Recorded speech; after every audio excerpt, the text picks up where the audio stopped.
ஒரு மனுஷன் தப்பு பண்ணா ஜெயிலுக்கு போறது சகஜம்தான். ஆனா 4 வாட்டி அரெஸ்ட் பண்ணி அந்த 4 வாட்டியும் ஜெயில இருந்து தப்பிச்சா எப்படி இருக்கும்? அது மட்டும் இல்லாம அந்த 4வதா இருக்கக்கூடிய ஜெயில இருந்து தப்பிக்கிறது ரொம்பவே கஷ்டம். அதுலயும் இன்டெலிஜென்ட்டா அந்த ஜெயில இருந்து தப்பிச்சிருக்காரு. அப்படிப்பட்ட ஒரு உண்மையான நிகழ்வை தான் இப்ப பார்க்க போறோம். இந்த வீடியோ ரொம்பவே இன்ட்ரெஸ்டிங்கா இருக்கும். ஸோ ஸ்கிப் பண்ணாம பாருங்க. இந்த சேனலை சப்ஸ்கிரைப் பண்ணனா சப்ஸ்கிரைப் பண்ணிக்கோங்க. பக்கத்துல இருக்கிற பெல் ஐக்கானை கிளிக் பண்ணிக்கோங்க. Welcome back to Sam's view. இந்த விஷயம் எல்லாமே 90s காலகட்டத்தில் நடக்குது. இந்த ஸ்டோரி முழுக்க முழுக்க ஸ்டீபன் ஜே ரசல் சொல்லக்கூடிய இந்த ஒரு மனுஷனை நோக்கி தான் போகுது. ஸ்டீபனை பத்தி அவங்க வீட்டு பக்கத்துல இருக்கக்கூடியவங்க கிட்ட கேட்டா ரொம்பவே நல்லவர், இவர் எந்த தப்பும் பண்ண மாட்டாருன்னு அவ்வளவு நல்ல விதமா சொல்லுவாங்க. அது மட்டும் இல்லாம ஸ்டீபன் அங்க இருக்கக்கூடிய ரொம்ப பெரிய கம்பெனில அக்கௌண்டண்டா வேலை பார்த்துட்டு இருந்தாரு. என்னதான் ஒருத்தர் நல்லா வேலை பார்த்தாலும் அவருக்கு பகையாளின்னு ஒருத்தர் ஆபீஸ்லயே இருப்பாங்க. அது மாதிரி ஸ்டீபனுக்கும் ஒரு பகையாளி ஆபீஸ்ல இருந்திருக்காரு. அவர் சாதாரண ஒரு பொசிஷன்ல இல்ல, அவர் தான் அந்த கம்பெனியோட மேனேஜர். அந்த மேனேஜருக்கு ஸ்டீபனை சுத்தமா பிடிக்காதனால எந்த ஒரு காரணமே இல்லாம ஸ்டீபனை அந்த கம்பெனில இருந்து வேலையை விட்டு போடான்னு சொல்லிடுறாரு. ஸ்டீபனுக்கு என்ன பண்றதுன்னு தெரியல, செம்ம கோவம். ஏன்னா ஸ்டீபன் அந்த கம்பெனிக்காக நிறையவே கஷ்டப்பட்டு இருக்காரு. ஸ்டீபனாலேயே அந்த கம்பெனிக்கு நிறைய டைம் ப்ராஃபிட் அதிகமா வந்திருக்கு. இந்த ஒரு கஷ்டத்தினால ஸ்டீபன் என்ன பண்றதுன்னே தெரியாம முடிச்சிட்டு இருந்திருக்காரு. சந்தோஷமா வாழ்ந்துட்டு இருந்த ஸ்டீபன் கோவத்தினால வேற ஒரு ஐடியா வர ஆரம்பிக்குது. அது என்னன்னா, ஸ்டீபன் ரொம்பவே அறிவாளி. என்ன பண்ணா என்ன நடக்கும்னு ஸ்டீபனுக்கு ரொம்பவே கிளியரா தெரியும். இப்ப அதெல்லாம் வச்சு நம்ம ஏன் தப்பான வழியில காசு அதிகமா சம்பாதிக்க கூடாதுன்னு ஸ்டீபன் திங்க் பண்ண ஆரம்பிக்கிறாரு. அப்படி சின்ன சின்ன செக் பண்ணி ஸ்டீபன் காசு சம்பாதிக்க ஆரம்பிச்சாரு. அதை தொடர்ந்து ஸ்டீபன் ஒரு நாடகத்தை ஸ்டார்ட் பண்றாரு. அதுதான் பொய்யான ஒரு ஆக்சிடென்ட். அதாவது இதை நம்ம ஈஸியா எப்படி பார்க்கலாம்னா, வடிவேலு சாருடைய காமெடியில ஒரு ஆக்சிடென்ட் நாடகமா நடக்கும். அந்த நாடகத்தை தொடர்ந்து இதான் நீ ஆக்சிடென்ட் பண்ணிட்டு காசை வாங்குவார்ல, இதே மாதிரியான ஒரு நடிப்பை தான் ஸ்டீபனும் பண்ணியிருக்காரு. அங்க பல ஆக்சிடென்ட் மாதிரி நாடகத்தை உண்டாக்கி அதன் மூலியமா இன்சூரன்ஸ் கம்பெனி இருந்து பாசா வாங்கியிருக்காரு. இது மாதிரி நிறைய ஆக்சிடென்ட் பண்ணி அந்த ஆக்சிடென்ட்ல சில ஆக்சிடென்ட்லாம் ரொம்பவே டேஞ்சராமா இருக்கும். அதன் மூலியமா ஸ்டீபன் ரொம்பவே அதிகமான காசை சம்பாதிச்சுட்டு இருந்தாரு. இந்த தப்பெல்லாம் தொடர்ந்து பண்ணிட்டு இருக்கும்போது 1992ல ஸ்டீபன் இதே மாதிரியான ஆக்சிடென்ட் பண்ணிட்டு இருக்கும்போது ஸ்டீபனை ட்ராக் பண்ணி பிடிச்சிடுறாங்க. இது எல்லாத்துக்கும் காரணமான ஸ்டீபனை போலீஸ் வாப்பா தம்பின்னு ஜட்ஜி கிட்ட கூட்டிட்டு போறாரு. ஜட்ஜும் ஸ்டீபன் கிட்ட உனக்கு நான் 6 மாசத்துக்கு ஜெயில் தண்டனை தரேன், நீ பண்ணது ரொம்ப பெரிய தப்புன்னு ஸ்டீபனை ஜெயிலையும் பிடிச்சி போடுறாங்க. என்னதான் ஜட்ஜ் 6 மாசம் நீ ஜெயில இருக்கணும்னு சொன்னாலும் ஸ்டீபன் அவர் மனசுல என்னப்பா எப்படி ஜெயில அடிப்பீங்க, நான் எவ்வளவு அறிவாளி தெரியுமா, நாளா வெளியே இருக்க வேண்டியவனே அவர் மனசுக்குள்ளே நினைச்சிட்டு இருக்காரு. அப்படி நினைச்சிட்டு இருக்கும் போது ஸ்டீபன் டிசைட் பண்றாரு, நம்ம இந்த ஜெயிலை விட்டு வெளியே சீக்கிரம் போனாங்க. அப்படி ஈஸியாலாம் உடனே இந்த ஜெயில இருந்து வெளியே போக முடியாதனால ஸ்டீபன் 1 மாசமா அந்த ஜெயில இருந்து அங்க என்னென்ன நடக்குது, அந்த ஜெயில இருக்கக்கூடிய ஆபீசர்ஸ் எப்போ உள்ள வராங்க எப்போ வெளியே போறாங்க, அது மட்டும் இல்லாம வேற யாராச்சும் வெளியே இருந்து இந்த ஜெயிலுக்குள்ள ஈஸியா உள்ள வந்துட்டு போறாங்கன்னு பாக்குறாரு. அப்படி பார்த்துட்டு இருக்கும் போது தான் வாரத்துக்கு 1ல இருந்து 2 வாட்டி வெளியில இருந்து ஜெயிலுக்குள்ள வேலை செய்ய ஒரு 4-5 பேர் உள்ள வருவாங்க. அப்படி உள்ள வரவங்க அங்க இருக்கக்கூடிய பொருள் எல்லாமே செக் பண்ணிட்டு அங்க இருக்கக்கூடிய பொருட்களை கரெக்டா இருக்குன்னு பார்த்துட்டு ஜெயிலை விட்டு வெளியே போகும்போது பக்கத்துல ஒரு கண்ணாடி ரூம் இருக்கும். அந்த கண்ணாடி ரூம்ல ஒரு ஆபீசரும் உட்காந்துட்டு இருப்பாரு. அந்த ஆபீசர் கிட்ட கை காமிச்சு வேலை முடிஞ்சிச்சுப்பா சொன்ன உடனே அந்த ஆபீசரும் டோரை ஓபன் பண்ணுவாரு. இதை தொடர்ந்து உள்ள வேலை செய்ய வந்தவங்களும் அப்படியே வெளியே போயிடுவாங்க. இப்பதான் ஸ்டீபன் ஃபர்ஸ்ட் வாட்டி ஜெயில இருந்து தப்பிக்க பிளான போட்டாரு. இப்பதான் ஸ்டீபனுக்கு ஒரு ஐடியா வருது, நம்ம ஏன் இவங்கள மாதிரி ஏமாத்தி வெளியே போயிடக்கூடாது. ஆனா இதுல ஒரு சிக்கல் என்னன்னா, வெளியே இருந்து வரவங்க நார்மலா பொதுமக்கள் போடக்கூடிய துணியை போட்டுட்டு உள்ள வராங்க. ஆனா ஸ்டீபனும் கைதிகள் போடக்கூடிய துணி போட்டுட்டு இருக்கனால ஈஸியாலாம் வெளியே போக முடியாது. அப்படி மறுபடியும் அடுத்த வாரம் வேலை செய்ய வருவாங்கல்ல, அவங்களுக்காக மறுபடியும் ஸ்டீபன் வெயிட் பண்றாரு. அப்படி வேலை செய்ய வந்த உடனே ஸ்டீபன் அவங்க கிட்ட போய், நான் உனக்கு லம்பா காசு தரேன், எனக்காக ஒரு வேலை பண்ணுவியா, எனக்கு நீ போட்டுட்டு இருக்க மாதிரி ட்ரெஸ்ஸும் நீங்க கையில வச்சுட்டு இருக்க மாதிரி வாக்கி டாக்கியே வேணும், இதை நீ அடுத்த வாட்டி எனக்கு வேலை செய்ய வருவர, அப்ப நீ கொடுத்தா உனக்கு நான் வெளியே வந்து ரொம்பவே லம்பான ஒரு அமௌண்ட் தரேன்னு டீல் பேசுறாரு. இதையும் வேலை செய்ய வந்தவர்ல ஒருத்தர் அக்செப்ட் பண்ணிக்கிறாரு. அடுத்த வாட்டி மறுபடியும் ஜெயிலுக்கு வேலை செய்ய வரும்போது ஸ்டீபன் கேட்ட அந்த துணியையும் வாக்கி டாக்கியும் அந்த மனுஷன் ஸ்டீபன் கையிலேயே ஒப்படைச்சிடுறாரு. ஸ்டீபனும் ஓகே, இப்ப நம்ம கிட்ட துணியா வந்துடுச்சு, வாக்கி டாக்கியும் வந்துடுச்சு, இப்ப நம்ம அந்த துணியை போட்டு வேலை செய்யற மாதிரி அவங்கள மாதிரி நடிப்போன்னு ஜெயிலு ஃபுல்லியே நடிக்க ஆரம்பிக்கிறாரு. ஆனா போலீஸ் இது எதுவுமே நோட் பண்ணாம ஃப்ரீயா விட்டுட்டு இருக்காங்க. அங்க இருந்து ஸ்டீபன் உள்ள வந்து அங்க வேலை செஞ்சுட்டு வெளியே போகும்போது அவங்க கூடயே வெளியே போறாரு. அப்படி வெளியே போகும்போது டோர் பக்கத்துல இருக்கக்கூடிய கண்ணாடி ரூம்ல கதவை தட்டி வேலை முடிஞ்சிச்சு, நான் வெளியே போன கதவு ஓபன் தந்தேன்னு சொல்வாரு. அதை பார்த்த ஆபீசரும் நம்பி கதவையும் ஓபன் பண்ண உடனே அங்க இருந்து ஸ்டீபன் பாஸ்ட் எஸ்கேப் ஆகுறாரு. ஸ்டீபன் அந்த ஊர்ல இருந்து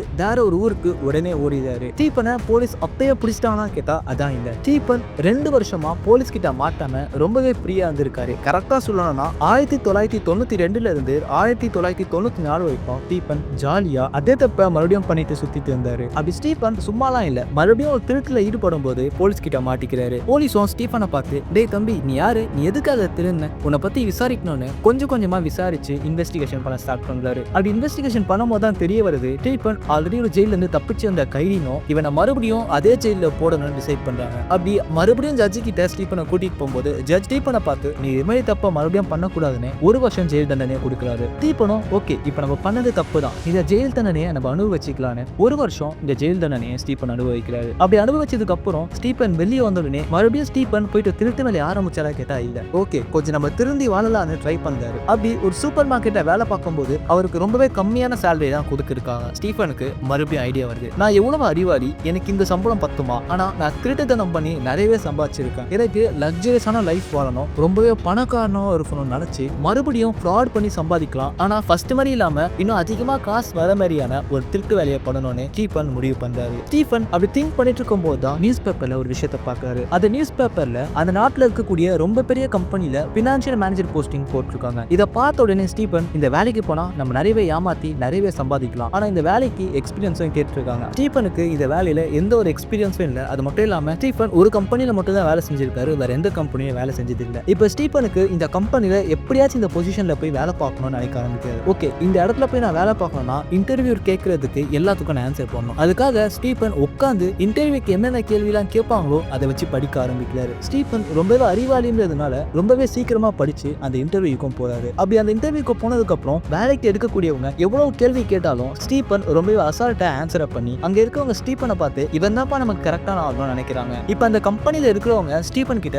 நீங்க எங்கதான் வேலை செஞ்சீங்க அப்படின்னு கேட்டாரு. ஸ்டீபனும் ஒரு 3 கம்பெனியை சொல்லி நான் இங்க தான் வேலை செய்யறேன் அந்த நம்பரையும் அவங்க கிட்ட கொடுத்துடுறாரு. பொதுவா நம்ம ஒரு கம்பெனிக்கு வேலைக்கு போறோம்னா அந்த கம்பெனில இருக்கிறவங்க நம்ம ஆல்ரெடி வேலைக்கு போயிருக்குமா, அந்த வேலையில எக்ஸ்பீரியன்ஸ் இருக்கான்னு அந்த கம்பெனிக்கே கால் பண்ணி கேட்பாங்க. இதே மாதிரியான விஷயத்துக்காக தான் ஸ்டீபன் கிட்டயும் மொபைல் நம்பர் கேட்கறாங்க. அப்படி ஸ்டீபன் 3 கம்பெனியோட நேம் சொல்லி அந்த 3 கம்பெனிக்கும் இதான் மொபைல் நம்பர்னு சொல்லி கொடுத்திருக்காரு. ஆனா ஸ்டீபன் ரொம்பவே பிளான் பண்ணி அந்த 3 நம்பருக்கும் கால் பண்ணா இந்த கால் ஃபார்வர்ட் ஆகி மறுபடியும் ஸ்டீபனுக்கே போற மாதிரி செட் பண்ணி கொடுத்திருக்காரு. அப்படி அந்த கம்பெனியும் ஸ்டீபனை விசாரிக்கிறதுக்காக கால் பண்ணும்போது அந்த நம்பர் ஃபார்வர்ட் ஆகி ஸ்டீபனுக்கே போயிருக்கு. 3 வாட்டியும் ஸ்டீபன் வேற ஒரு ஆள் பேசுற மாதிரி பேசி அந்த கம்பெனில இருக்கக்கூடியவங்களை ஏமாத்தி அந்த கம்பெனிலேயே இவர் ஆசைப்பட்டபடியே அந்த பெரிய கம்பெனில மேனேஜர் போஸ்டிங்க வந்துடுறாரு. இப்பதான் ஸ்டீபனுடைய வேலை ஆரம்பிக்குது. ஸ்டீபன் நிறைய இடத்துல ஏமாத்தி நிறைய காசு ஆட்டைய போட ஆரம்பிக்கிறாரு. கொஞ்சம் காசுலாம் இல்ல, ரொம்பவே அதிகமாவே அந்த கம்பெனில இருந்து காசு வெளியே போகுது. இதெல்லாம் பத்தாதுன்னு எனக்கு இன்னுமே காசு நிறைய வேணும்னு ஆல்ரெடி ஸ்டீபன் வீட்டு மேல கொஞ்சம் லோன் இருக்கு, அந்த லோனை விட்டு எனக்கு இன்னுமே கொஞ்சம் லோன் வேணும்னு பேங்க் மூலியமா மறுபடியும் லோன் கேட்டிருக்காரு. இதெல்லாம் பார்த்த பேங்க்கும் கொஞ்சம் டவுட் ஆயிடுறாங்க. என்ன இது, இந்த கம்பெனில இருந்து ரொம்பவே காசு அதிகமா வெளியே போகுது, இது என்னன்னு தெரியாம டவுட்ல அந்த கம்பெனிக்கும் இன்ஃபார்ம் பண்றாங்க. இது மாதிரி உங்க கம்பெனில இருந்து அதிகமான காசு போகுது, அது என்னன்னு பாத்துக்கோங்க, இல்லைன்னா நீங்க ஃபியூச்சர்ல ரொம்ப கஷ்டப்படுவீங்கன்னு சொல்றாங்க. உடனே அந்த கம்பெனியும் ஸ்டீபன் மூலியமா தான் காசு நிறைய வெளியே போகுது. அப்படி ஸ்டீபன் உண்மையாலே யாரு, ஏன் இவ்வளவு காசு போகுதுன்னு செக் பண்ணும்போது தான் ஸ்டீபன் ஆல்ரெடி ஜெயிலுக்கு போய் அங்கிருந்து தப்பிச்சு மறுபடியும் அரெஸ்ட் பண்ண ஒரு குற்றவாளினும் இந்த வேலைக்கு போய் சொல்லி தான் ஸ்டீபன் வந்திருக்காருன்னு கண்டுபிடிக்கிறாங்க. போலீஸ்க்கும் கால் பண்றாங்க. ஸ்டீபன் இதெல்லாம் சுதாரிச்சுக்கிட்டு உடனே அந்த கம்பெனில இருந்து ஓடிடுறாரு. ஓடின அவரும் ஒவ்வொரு ஏடிஎம்ல இருந்தும் $40,000 $45,000 எடுத்துட்டு இருக்காரு. ஏன்னா போலீஸ் உடனே ஒரு பேங்க் அக்கௌண்ட்டை க்ளோஸ் பண்ணிட போறாங்கன்னு எவ்வளவு வேலையும் ஃபாஸ்டா பண்ணிட்டு இருக்காரு. இதெல்லாம் பண்ணதுக்கு அப்புறம் நம்ம வீட்டில் இருக்கக்கூடிய எல்லா முக்கியமான பொருள் எல்லாம் எடுத்துட்டு நம்ம இங்கிருந்து ஓடிடலான்னு அவர் வீட்டை நோக்கி போக ஆரம்பிக்கிறாரு. ஆனா ஸ்டீபன் கொஞ்சம் கூட நினைக்காத விதமா ஸ்டீபனுக்கு முன்னாடியே போலீஸ் ஸ்டீபன் வீட்டுக்கு போய் நின்றுறாங்க. ஸ்டீபன் பொறுமையா போய் எடுக்கலாம்னு நினைக்கும் போது போலீஸ் ஸ்டீபனையும் பிடிச்சிடுறாங்க. இந்த வாட்டி ஜட்ஜும் ஸ்டீபனை பார்த்து நீ ரொம்பவே அதிகமான தப்பு பண்ற, இந்த வாட்டி உனக்கு பெயில் வேணும்னா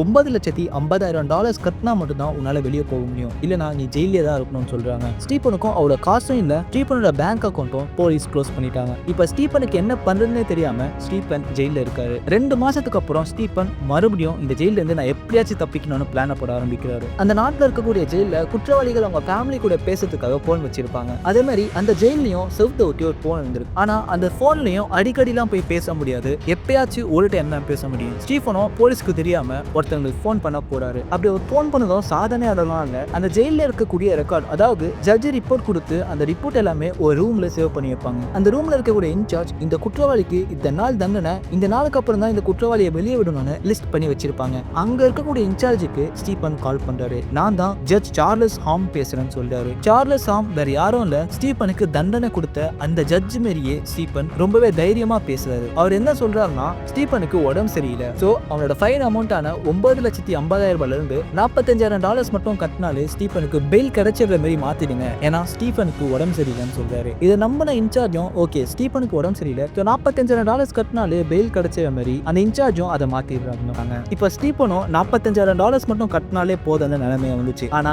இப்பயும் ஸ்டீபனுக்கு இதை $45,000 இல்ல. ஆனா அந்த நாட்டுல குற்றவாளிகளுக்காகவே பினான்சியல் கம்பெனி ஒன்று இருக்கும். அந்த பினான்சியல் கம்பெனி கால் பண்ணி இது மாதிரி எனக்கு ஹெல்ப் வேணும், $45,000 எனக்கு லோனா கொடுங்க, அந்த லோன் அமௌண்ட்டை நான் உங்களுக்கு திருப்பி குத்துறேன்னு ஒரு கம்பெனி கால் கால் பண்ணி ஸ்டீஃபனும் கேட்கிறாரு. இதை கேட்ட அந்த கம்பெனியும் ஸ்டார்டிங்ல கொடுக்க முடியாது சொன்னதுக்கு அப்புறமும் ஸ்டீஃபன் அந்த கம்பெனி கிட்ட கெஞ்சி சமாளிச்சு $45,000 வாங்கி அந்த ஃபைன் அமௌண்ட்டையும் கட்டிட்டு அந்த நாட்டுல இருந்து ஸ்டீஃபன் உடனே புளோரிடாக்கு ஓடிடுறாரு. என்னதான் ஸ்டீஃபன் ஒரு இடத்துல இருந்து இன்னொரு இடத்துக்கு ஓடினாலும் 5 நாள்ல போலீஸ் இதே மாதிரி ஸ்டீஃபன் பண்ணிட்டான்னு ஸ்டீஃபனை ட்ராக் பண்ணி பிடிச்சிடுறாங்க. மறுபடியும் ஸ்டீஃபனை பிடிச்சிடுறாங்க. இந்த வாட்டி ஜட்ஜ் ரொம்பவே கோவப்பட்டு, உனக்கு இந்த வாட்டி சாதாரண தண்டனை எல்லாம் இல்ல, 40 வருஷம் நீ ஜெயில தான் இருக்கணும். ஆனா இந்த வாட்டி நீ ஆல்ரெடி இருந்த ஜெயில இல்லாம ரொம்பவே மோசமான குற்றவாளிகள் இருக்கக்கூடிய அந்த ஜெயில உன்னை அடைக்க போறேன். அந்த ஜெயில இருந்து உன்னால தப்பிக்கவே முடியாதுன்னு ஜட்ஜ் தீர்ப்பு தராரு. இந்த வாட்டி உன்னால பெயிலையும் எஸ்கேப் ஆக முடியாது. அப்படி நீ பெயில வெளியே போன நினைச்சாலும் 11 வருஷத்துக்கு அப்புறம் தான் உனக்கு பெயிலே கிடைக்கும்னு ஜட்ஜ் தீர்ப்பு கொடுத்துறாரு. இதெல்லாம் ஸ்டீஃபன் ஜட்ஜை பார்த்து என்ன மன்னிச்சிடுங்க, இந்த தீர்ப்பை நான் ஒத்துக்கிறேன், இந்த வாட்டி நான் தப்பிச்சுலாம் போக மாட்டேன், நான் ஜெயிலே இருந்துக்கிறேன்னு ஜட்ஜி கிட்ட ஸ்டீஃபன் சொல்லிடுறாரு. என்னதான் ஜட்ஜி முன்னாடி ஸ்டீஃபன் ஒத்துக்கினாலும் ஸ்டீஃபன் உள்ள நான் ரொம்பவே அறிவாளி, நான் இந்த ஜெயிலெல்லாம் இருக்க முடியாதுன்னு அவர் மனசுக்குள்ளேயே பேசிக்கிறாரு. ஸ்டீஃபன் இப்ப ஜெயிலுக்குள்ள போன உடனே மறுபடியும் ஜெயில இருந்து தப்பிக்க பிளான போட்டுட்டு இருக்காரு. அப்படி பிளான் பண்ணும்போது அந்த ஜெயில என்னென்ன நடக்குது, அங்க என்னென்ன இருக்குன்னு நோட்டம் விடுறாரு. அப்படி நோட்டம் வரும்போது தான் தெரியுது அந்த ஜெயிலேயே ஒரு ஹாஸ்பிட்டல் இருக்கு. அந்த ஹாஸ்பிட்டல் இருக்கக்கூடிய டாக்டரும் நர்ஸும் பச்சை கலர்ல ஒரு துணியை போட்டு தான் நடந்துட்டு இருக்காங்க. அவங்களால மட்டும்தான் ஈஸியா ஜெயில விட்டு வெளியவும் ஜெயிலுக்குள்ளேயும் வர முடியும். இப்ப ஸ்டீஃபன் பிளான் போறாரு. நான் அவங்க போட்டுட்டு இருக்க மாதிரி ட்ரெஸ்ஸை போட்டுட்டு இந்த ஜெயில இருந்து வெளியே போனோம். ஆனா ஸ்டீஃபன் இப்ப போட்டுட்டு இருக்கிறதோ வெள்ளை கலர்ல கைதிகள் போடக்கூடிய துணி. இந்த துணியை நான் எப்படியாச்சும் மாத்தணும்னு யாருக்கும் தெரியாம ஸ்டீஃபன் அங்க இருக்கக்கூடிய ஹாஸ்பிட்டலுக்கு போறாரு. அந்த ஹாஸ்பிட்டலுக்கு போன உடனே அங்க இருக்கக்கூடிய பச்சை கலர் துணியில ஒரு துணியும் எடுத்துடுறாரு. டிசம்பர் 13, 1996 ஸ்டீஃபன் அந்த பச்சை கலர் துணியை ஃபர்ஸ்ட் மேல போட்டுட்டு அதுக்கு மேலேயே வெள்ளை கலர் துணியும் போட்டுட்டு காலையில 4 மணிக்கு அந்த ஜெயில பிரேக்ஃபாஸ்ட சாப்பிடுறாரு. அதை சாப்பிட்ட கொஞ்ச நேரத்துல ஹாஸ்பிட்டல்ல இருக்கக்கூடிய டாக்டர் நர்ஸும் இப்ப வெளியே போற டைம் ஆகுது. அந்த டைம்ல கரெக்டா ஸ்டீஃபன் வெள்ளை கலர் துணியை கைட்டிட்டு பச்சை கலர் துணியோட ஃபர்ஸ்ட் டைம் ஜெயில இருந்து எப்படி தப்பிச்சாரோ அதே மாதிரி ஜெயிலுக்கு முன்னாடி இருக்கக்கூடிய டோருக்கு போயிட்டு கையை காமிச்சிட்டு நான் டாக்டர், நான் வெளியே போனான்னு சொன்ன உடனே இந்த வாட்டியும் போலீஸ் ஏமாந்து போய் கதவை திறந்து விடுறாங்க. ஸ்டீஃபனும் உடனே அங்கிருந்து எஸ்கேப் ஆகி லிப்ட் கேட்டு அந்த இடத்துல இருந்து ஒரு டவுனுக்கும் போய் அடைஞ்சிடுறாரு. அந்த டவுனுக்கு போன உடனே பக்கத்துல இருக்கக்கூடிய ஒரு வீட்டுக்கு போயிட்டு கதவை தட்டுறாரு. அந்த வீட்டோட ஓனர் வெளியே வந்த உடனே நான் ஒரு டாக்டர், நான் போதையில ஒரு ஆக்சிடென்ட் பண்ணிட்டேன், போலீஸ் கிட்ட நான் மாட்டக்கூடாது, என்னை எப்படியாச்சும் என் வீட்டுல சேர்த்துருங்கன்னு சொன்ன உடனே அந்த வீட்டு ஓனரும் சரி சரி பயப்படாதீங்க, நான் உங்களை எப்படியாச்சும் உங்க வீட்டுல விட்டுறேன்னு அங்க இருந்து ஸ்டீஃபனை டெக்சாஸ்க்கு பக்கத்துல இருக்கக்கூடிய ஒரு ஊருக்கு கூட்டிட்டு போறாரு. அங்க இறங்கின உடனே ஸ்டீஃபன் உடனே ஒரு டாக்ஸிக்குள்ள ஏறிட்டு நான் ஒரு டாக்டர், எனக்கு ஒரு ஆபரேஷன் இருக்கு, உடனே என்ன டெக்சாஸ்ல இருக்கக்கூடிய ஹாஸ்பிட்டலுக்கு போய் சேர்த்துருங்க, எங்களால எவ்வளவு ஃபாஸ்டா போக முடியுமோ அவ்வளவு ஃபாஸ்டா போங்க ப்ளீஸ், எமர்ஜென்சின்னு சொல்றாரு. இதை கேட்ட டிரைவரும் ரொம்பவே ஃபாஸ்டா டெக்சாஸ்ல இருக்கக்கூடிய ஹாஸ்பிட்டலுக்கும் போய் நிறுத்துறாரு. ஸ்டீஃபன் வண்டியில இருந்து இறங்கி வெயிட் பண்ணுங்க, நான் போயிட்டு உங்களுக்கு காசு எடுத்துன்னு வந்துடுன்னு சொல்லி போனவரு அகைன் ரிட்டர்ன் வரல. ஸ்டீஃபன் மறுபடியும் ஜெயில இருந்து தப்பிச்சிருக்காரு. 3வது டைமும் ஸ்டீஃபன் ஜெயில இருந்து தப்பிச்ச காரணத்தினால போலீஸ் ரொம்பவே கோவமா இருக்காங்க. அது மட்டும் இல்லாம கவர்மெண்ட்டும் எவ்வளவு பாதுகாப்பா இருக்கக்கூடிய ஜெயில இருந்து ஒருத்தனால எப்படி தப்பிக்க முடியும், அவன் எப்படியாச்சும் பிடிக்கணும்னு ஸ்பெஷல் டீமா உள்ள இருக்கிறாங்க. அந்த ஸ்பெஷல் ஏஜென்டோட லீடர் தான் டெரி காப் சொல்லக்கூடிய ஒரு போலீஸ் இந்த கேஸ்க்குள்ள வராரு. போலீஸ்க்கும் கவர்மெண்ட்டுக்கும் இந்த விஷயம் ரொம்பவே அசிங்கமா இருந்த காரணத்தால இவனை எப்படியாச்சும் கஷ்டப்பட்டு இவனை பிடிச்சிடணும், இவனை பிடிச்சிட்டு ரொம்பவே கடுமையான தண்டனை தரணும்னு அங்கே இங்கேயும் தேட ஆரம்பிக்கிறாங்க. அப்படி ஸ்பெஷல் ஏஜென்டான டெரியோட குரூப்பும் ஃபர்ஸ்ட் பக்கத்துல இருக்கக்கூடிய எல்லா ஹோட்டல்லையும் தேட ஆரம்பிக்கிறாங்க. ஆனா நம்ம ஆல்ரெடி பார்த்த மாதிரி ஸ்டீஃபன் டெக்சாஸ்ல இருக்கக்கூடிய ஒரு ஹாஸ்பிட்டல்ல டாக்ஸி வெளியில இறங்கி யாருக்கும் தெரியாம மறைஞ்சு போயிட்டாரு. டெரியோட டீமுக்கும் எங்க தேடினாலும் ஸ்டீஃபனை கண்டுபிடிக்க முடியல. சரி ஸ்டீஃபன் எங்க போனான்னு தெரியல, ஆனா ஸ்டீஃபனுக்கு யாராச்சும் கால் பண்ணா அந்த காலை ட்ராக் பண்ணி ஸ்டீஃபனை பிடிக்க முடியும்ல அப்படின்னு திங்க் பண்றாங்க. இங்க தான் ஸ்டீஃபன் ஒரு தப்பு பண்ணிட்டாரு. ஏன்னா ஸ்டீஃபன் அவரோட மொபைல் நம்பரை மாத்தவே இல்லை. அப்படி ஸ்டீஃபனோட மொபைல் நம்பரை ட்ராக் பண்ணும்போது தான் தெரியுது ஸ்டீஃபன் டெக்சாஸ்ல இருந்து பிலாக்ஸின்னு சொல்லக்கூடிய வேற ஒரு ஸ்டேட்டுக்கு போயிருக்காருன்னு. இதெல்லாம் நடந்துட்டு இருக்கும்போது ஸ்டீஃபன் அங்க போய் நல்ல வேலையெல்லாம் செய்யல, மறுபடியும் கேம்பிளிங் பண்ணி ரொம்பவே அதிகமான காசை சம்பாதிச்சுட்டு இருந்தாரு. இந்த ஒரு டைம்ல தான் டெரி பிலாக்ஸில இருக்கக்கூடிய போலீஸ்க்கு போன் பண்ணி ஸ்டீஃபனோட போட்டோ காமிச்சு இவனை எங்க பார்த்தாலும் பிடிங்க, இவன் ரொம்பவே முக்கியமான ஒரு குற்றவாளி, இவனை எப்படியாச்சும் பிடிச்சாவணும்னு பிலாக்ஸில இருக்கக்கூடிய எல்லா போலீஸ் ஸ்டேஷனுக்கும் ஸ்டீஃபனோட போட்டோ அனுப்புறாங்க. டெரி நினைச்சதை விடவே பிலாக்ஸில இருக்கக்கூடிய போலீஸும் ஸ்டீஃபனை கொஞ்ச நாள்லயே பிடிச்சிடுறாங்க. 4வது டைமா ஸ்டீஃபன் அரெஸ்ட் பண்ணி ஜட்ஜ் முன்னாடி கூட்டிட்டு போய் நிறுத்துறாங்க. ஜட்ஜ் இவனை பார்த்து உனக்கு இன்னுமே எக்ஸ்ட்ரா 5 வருஷம் ஜெயில் தண்டனை தரேன், ஆக மொத்தம் 45 வருஷம் ஜெயில மட்டும்தான் இருக்கணும், அது மட்டும் இல்லாம உனக்கு பெயிலும் கிடையாது, இந்த 45 வருஷம் நீ ஜெயிலே தான் இருக்கணும், 3வதா எங்க இருந்து தப்பிச்சியோ அதே ஜெயில இருக்கக்கூடிய ரொம்பவே கடுமையான செல்ல அடைக்கணும் தீர்ப்பு வழங்கிடுறாரு. அந்த கடுமையான செல்ல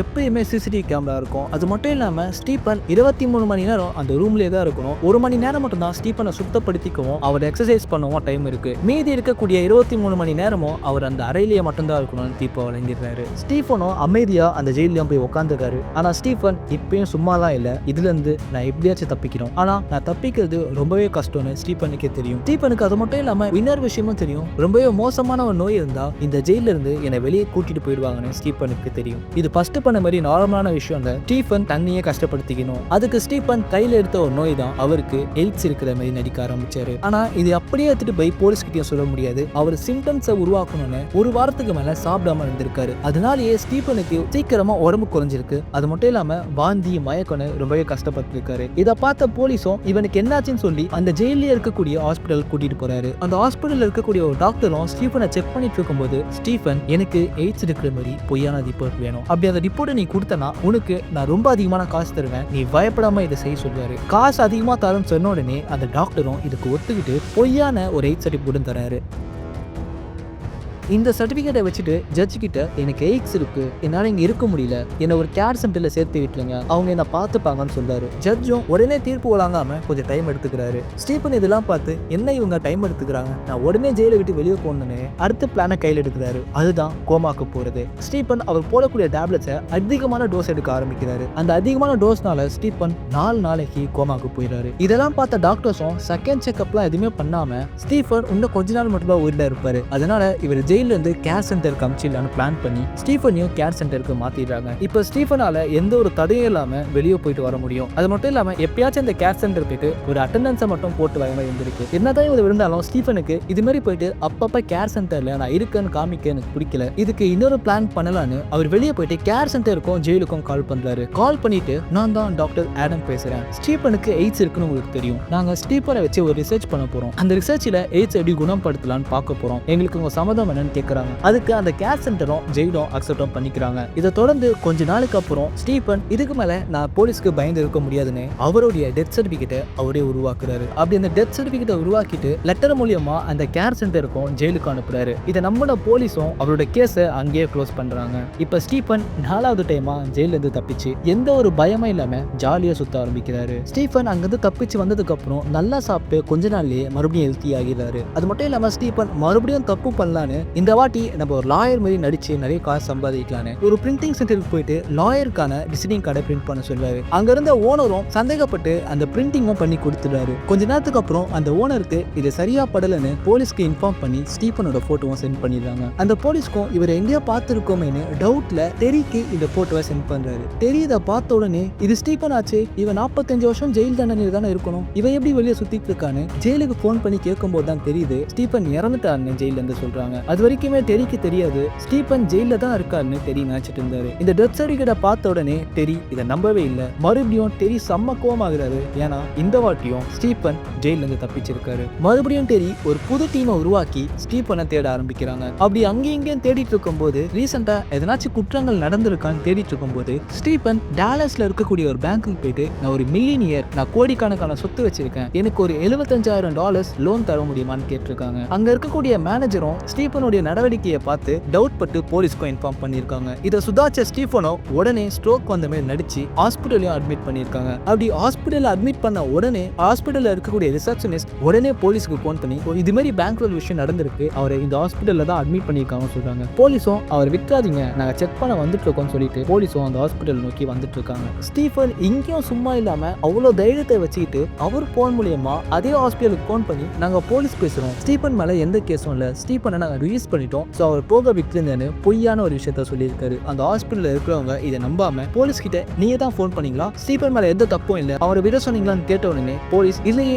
நாங்க சொல்லலையேன்னு சொல்லி உடனே ஹாஸ்பிட்டலுக்கும் வந்து ஸ்டீபன் எங்க இருக்கான்னு செக் பண்ணும்போது தான் தெரியுது ஸ்டீபன் அவனுடைய சில பொருட்களையும் அவருடைய டிரைவிங் லைசன்ஸை விட்டு அங்கிருந்து தப்பிச்சு போயிடுறாரு. இப்ப டெரியோட டீமும் ஸ்டீபனோட போட்டோவை எல்லா போலீஸ் ஸ்டேஷனுக்கும் அனுப்பிச்சு இந்த ஆளை எங்க பார்த்தாலும் உடனே கைது பண்ணுங்க, இவன் ரொம்பவே மோசமான ஒரு குற்றவாளி, இவன் வெளியே இருக்கவே கூடாது, இவன் அரெஸ்ட் பண்ணணும்னு சொல்லி எல்லா லோக்கல் போலீஸ் ஸ்டேஷனுக்கும் இந்த போட்டோ அனுப்புறாரு. இதெல்லாம் நடந்து கொஞ்ச நாளைக்கு அப்புறம் 2 போலீஸ் ஆபீசர் வெளியே சும்மா ரவுண்ட்ஸ்ல இருக்கும்போது ஸ்டீபனை பார்த்து இவன் தான் இந்த குற்றவாளின்னு ஸ்டீபனை அந்த இடத்துல பிடிக்கிறாங்க. 4வது வாட்டி எஸ்கேப் ஆயிட்டு ஸ்டீபன் மறுபடியும் ஜட்ஜி முன்னாடி போய் நிற்கிறாரு. ஜட்ஜ் ஸ்டீபனை பார்த்து உனக்கு இந்த வாட்டியும் யாராலையும் உனக்கு பெயில் வாங்க முடியாது, அது மட்டும் இல்லாம 144 வருஷம் நீ ஜெயிலே தான் இருக்கணும்னு தீர்ப்பு வழங்கிடுறாரு. அது மட்டும் இல்லாம அதே 23 மணி நேரமும் நீ அறைக்குள்ளேயே தான் இருக்கணும், அந்த அறைக்குள்ள சிசிடிவியும் வச்சிடுவோம், நீ எங்கேயும் போக முடியாது, உன்னை எப்பயுமே 2 போலீஸ் பார்த்துட்டே இருப்பாங்கன்னு தீர்ப்பும் வழங்கிடுறாரு. அதுக்கப்புறம் ஸ்டீபனுக்கு என்ன ஆச்சுன்னு இது வரைக்கும் தெரியல. ஸ்டீபனை பத்தி நீங்க என்ன நினைக்கிறீங்கன்னு கமெண்ட் செக்ஷன்ல லீவ் பண்ணுங்க. இந்த சேனலை சப்ஸ்கிரைப் பண்ணலாம், சப்ஸ்கிரைப் பண்ணிக்கோங்க.